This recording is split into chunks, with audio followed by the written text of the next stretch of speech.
Hi, welcome back to Job Opportunity. And today we have Mr. Bill Bracken, who is a world-renowned chef and now the founder of the nonprofit organization Bracken's Kitchen. Mr. Bracken, how are you today? I'm fantastic, Noah. How are you doing? And please call me Bill. All right, I'm doing well myself. Today we are asking Bill a few questions about his job. To start off, can you briefly explain your profession as a chef and as a nonprofit business owner? Absolutely. Well, it's hard to explain the profession as a chef other than I cook food, but in the culinary arts world or the hospitality world, there's so many avenues that you can go, so many places that you can work to cook food and feed people as a chef. I happen to land in luxury hotels at a very young age out of school and spent 25 years working in 5-star and 5-diamond hotels, luxury hotels in Dallas, Texas, Newport Beach, and Beverly Hills.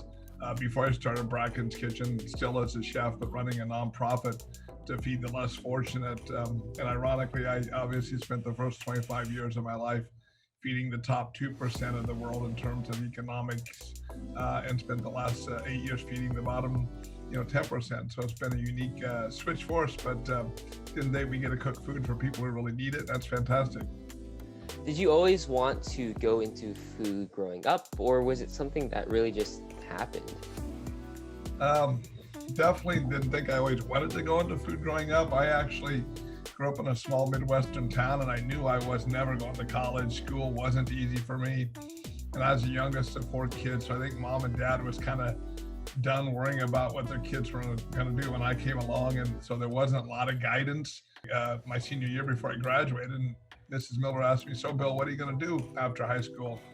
And it was like somebody just hit me over the head with a 2x4. I had no idea what I was going to do. And I just panicked, and I'm like, oh my gosh, I have no idea. And she's the one who recommended that I go to vocational school for cooking at a small vocational school, half an hour away from where I grew up. And she recommended that because I've been working in kitchens for the last 4 or 5 years, and best piece of advice I think I've ever had for my career. And from there, I ended up at the Culinary Institute of America, and here we are today. So how long did it take to grow your career in the beginning, and how much did you struggle and stress in basically the beginning of your career? I was 30 years old when I became executive chef of, at that time, one of the top hotels in America, the Peninsula Beverly Hills. And nowadays, 30 years old to be an executive chef is probably a little bit late for the younger generation, and just the way people and the way things move so quickly today. But at that time, I was probably one of the youngest executive chefs in that world. I grew up with Four Seasons hotels and worked my way up, and it was never fast enough for me at the time. But again, it depends on where you're at and what environment you work in. You grow up in a small little restaurant, you can be an executive chef very quickly. In a luxury hotel where you have so much happening, or any hotel, you have banquets, you have room service, you have fine dining, you maybe have poolside service, everything. It's like running 5 or 6 restaurants in one. So I think there's a whole lot more training and proving, if you will, that you can handle something that big. As far as stresses go, it's a really, really tough world in restaurants and hospitality. And it wasn't easy. I mean, I was called many, many names over the years. Usually had something to do with stupid and the F word in the middle of it, usually by European chefs who didn't, that kind of looked down upon American chefs at the time. So it's tough. I mean, just in a normal restaurant, you're working long hours. It's on your feet all day long. It's hot, it's humid, you're dealing with sharp instruments and hot pots and pans, and it's not for the faint of heart, that's for sure. And let's talk about how you shifted from the top cooking for the top 2% to the bottom 10% of all people. And why did you really start and get into this nonprofit organization? Well, I'm a man of faith, and I always like to preface that because I would never want to offend people. But as a man of faith, I don't believe I made that decision. I believe God made it for me.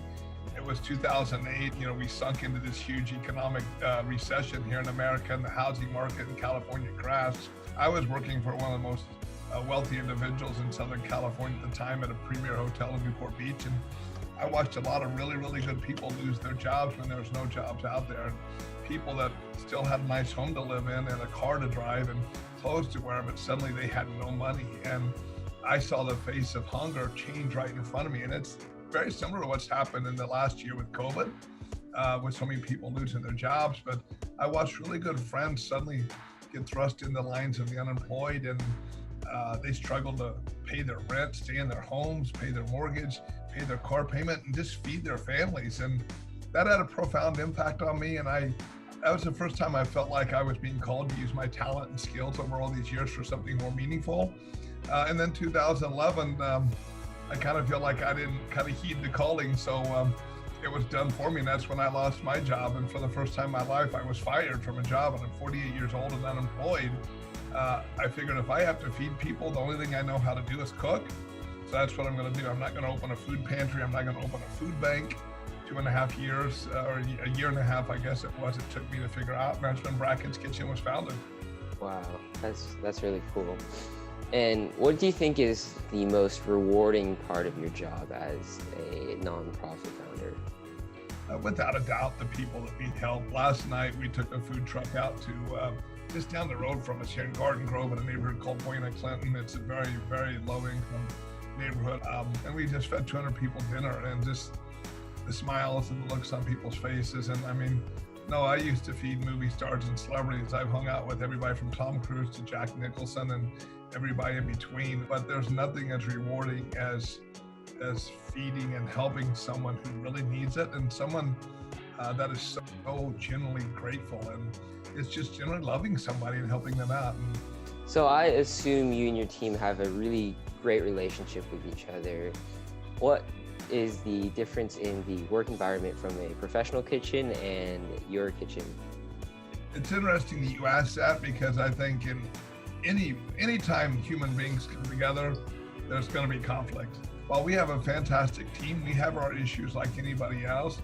I think our biggest challenge is we hired 16 employees at the height of the pandemic, people that lost their jobs, and we hired them and gave them jobs to help us hit the goals. And these are all individuals that work in the industry. Most of our employees here have second jobs, and here they come here, and the number one focus and goal is love and support, because we exist for one reason and one reason only, and that's to help people. Wow. I don't think I've ever met someone that just loves their job so much and loves everybody else around them so much. So that's really cool. And thank you for your time today, Mr. Bill. Do you have any last words for those high schoolers out there who don't know what to pursue in life? Education is really important, but I'm a big fan of Mike Rowe, and there's nothing wrong with vocational and white collar jobs where you're working, or is that blue collar? I don't know, but working with your hands. The most important thing is find what is you and live your authentic you, because God has given us all a calling. And if we're lucky enough and blessed enough to find that calling and spend our life dedicated to it, that's pretty darn cool.